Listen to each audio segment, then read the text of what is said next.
2023 world cup में पाकिस्तान और अफगानिस्तान के दरमियान मैच खेला जा रहा था, जिसमें पाकिस्तान को अफगानिस्तान ने बआसानी शिकस्त दी है। उसके बाद इरफान पठान ने ऐसी हरकत की है जो इरफान पठान को हर तरीके से और हर जगह से उसको तनकीद का सामना है। इरफान पठान ने कभी भी क्रिकेट में इतना नाम नहीं कमाया जितना महेंद्र सिंह धोनी और दूसरे प्लेयरों ने नाम कमाया। इरफान पठान लेकिन अपनी हरकतों की वजह से हर वक्त सोशल मीडिया पर आता रहता है और इस बार ऐसी हरकत की है कि सारी दुनिया देखते ही रह गई।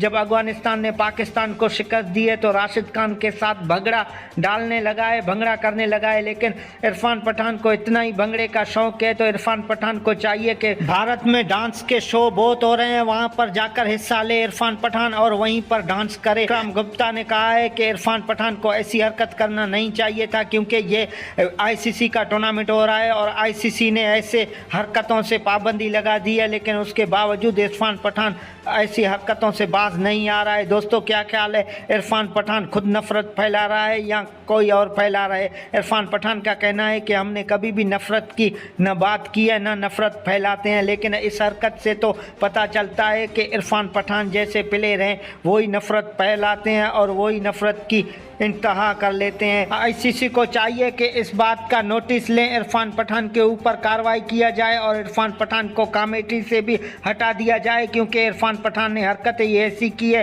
क्योंकि मैच जीता है अफगानिस्तान ने तो इरफान भंगड़े डालने लगा। इरफान को क्या ज़रूरत था भंगड़े डालने का? जब भारत ने पाकिस्तान को शिकस्त दी है उसी टाइम भंगड़ा